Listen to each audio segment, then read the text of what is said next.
Welcome to all of you guys. Welcome to this secondary channel in which we bring theories, interesting tidbits, and above all, fun. Today we're going to talk about a kind of theory that can link Pokemon Horizons, which is the anime that is now in broadcast with Pokemon Scarlet and Purple. And why I link it? Well, because first of all, logically, the anime is based on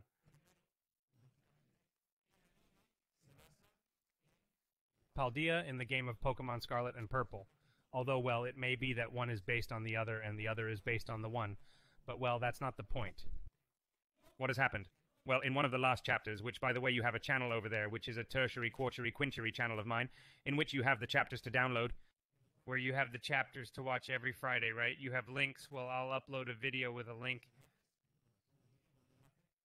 so you can watch it and see it. Well, we are going to talk about this. I just wanted to tell you that in one chapter, the Book of League's father has been published. And why is it so interesting? Well, you know that in Pokemon Scarlet and Purple, there are Pokemon Titan. The Pokemon we had to defeat so big and so beautiful, right? Well, my theory is that this book foretells what we're going to get in the DLC. What we're going to get in the DLC, that we're going to continue with the Titans dynamic in a way, but that there will be something like that. Well, what happens here? What happens here? Well, logically, we know that there's a special Pokeball in the Pokemon Horizon anime, which has a shiny Rayquaza inside it. So far, Leo, I can't say anything about Rayquaza. What's going on? It tells the story of a gentleman. I'm not going to tell you. If you want to watch the anime, go ahead. Well, that it links to certain Pokemon, okay? Certain Pokemon that have this form, okay? One, logically, is Rayquaza. Then there's a bird over here, another one over here, another one over there, another one over here. A very strange thing, because they are drawn in a very strange way. We see here, of course, like a color chart of type. And apart from this, these Pokemon have something special. The first one is, as they say, it's Arboliva, which appeared in one of the chapters as a Titan Pokemon, and they captured it, okay? They're like the Pillars of Paldea, something similar to it. And what leads me to think that we can have in the game? Well, we've already had several of them. We've already had the Terrarchus bird. We've already had Tatsugiri. We've had, well, the Titans, the ones to defeat and capture, okay? Damien's missions. So, what leads me to think that this, where you can see that they're linked, they're buddies, leads me to think that these are Titan Pokemon that we'll be able to have in the DLC. So look, this one they say is Arboliva. This is a strange dog. This is a strange bird. It's just that some of them look legendary, some of them don't. Then here's another one that's aquatic, and another one that I don't know what. Rock type, I guess, because of the rocks, right? Then we would have a rock type. This one, I don't know what type it is, really. Plant type, I guess, because of the green. Flying type, because of the speed of those lines. And, well, water type. These would be the Pokemon of this gentleman, of the Shadow Lord. Let's call him because we have no idea who he is. And I'm not going to give details of what the, let's say, the anime is, because that would be spoiling it for you. But, well, I, in the first instance, thought they were legendaries.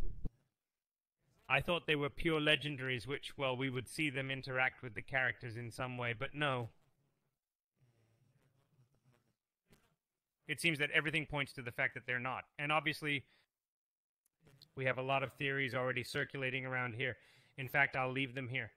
Let me see if I can read you one, okay? Let me see if I can read you here. This one says, look, it talks about the following Pokemon that could be Titans within the anime, right? One thing I leave here is if there's no new version of Yoto in Generation 9, and why is this coming, okay? Okay, I read you guys first for what's coming, okay? They talk about how Yoto is having a very big part in what amounts to DLCs. A lot of Pokemon have been released from Yoto. Let's give you the translation, okay? So you can see it. Yoto has a very strong Japanese style, so naturally a lot of Yoto Pokemon would be in a Japanese-themed location. However, Yoto Pokemon have received a lot of attention in Pokemon Legends Arceus and Scarlet and Purple, and that's true. I think Game Freak made the international decision to update, give Yoto special treatment in this time period. They talk about it could push for, well then, remake or something like that of Yoto, and I would love that, says Soul Silver. I would love it, says Soul Silver Art. Okitakami is meant to be a parallel region of Yoto in the Scarlet and Purple DLC, similar to the ruins of Sinnoh in Generation 4. Okitakami is actually a newly discovered part of the literal Yoto region. That's 3 options that could suggest that even more Generation 2 Pokemon we could have with new evolutions, new forms, etc. Could be very interesting, this. And well, what I was saying, let's go backwards because that's what we were interested in, and that's this. You can see that there is a brutal discussion about this. One thing I left here is that if there is no new version of Yoto in Generation 9, and the Scarlet and Purple DLC is meant to be an equivalent location of Yoto in Generation 9, I expect Luya and Ho-Ho to get new forms now that the Pokemon anime has revealed the Ancient Adventurer and its 6 Pokemon. 2 of them look a bit like Luya and Ho-Ho, which I said that right off the bat. The brilliant Rayquaza already proves that it can have special legendaries. So what does your team look like? For me, it's Rayquaza. Arboliva, Urshaluna or Homestone, Halucha, Lugia, Lapras, Terrapagos Final Form, Ho-Ho, Talonflame, or Serendipity. And their paws hands are especially super. Okay, look, obviously this can be a Lugia. This is what we were talking about before. This can be a Lugia. This could be an Articuno, or a Zapdos, or a Moltres, and so on. This looked like a Zekrom to me at first, okay? A Zekrom, but okay. And this could be, I don't know, an Entei. It's just that so many mysteries to uncover that we don't have any yet. So, well, this is what has raised that little rumor of this anime and how it's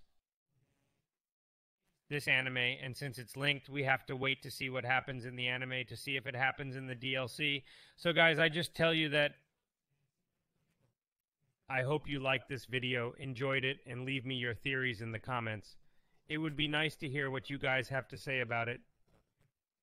See you in the next video. Best regards. See you next time. Take care. Bye.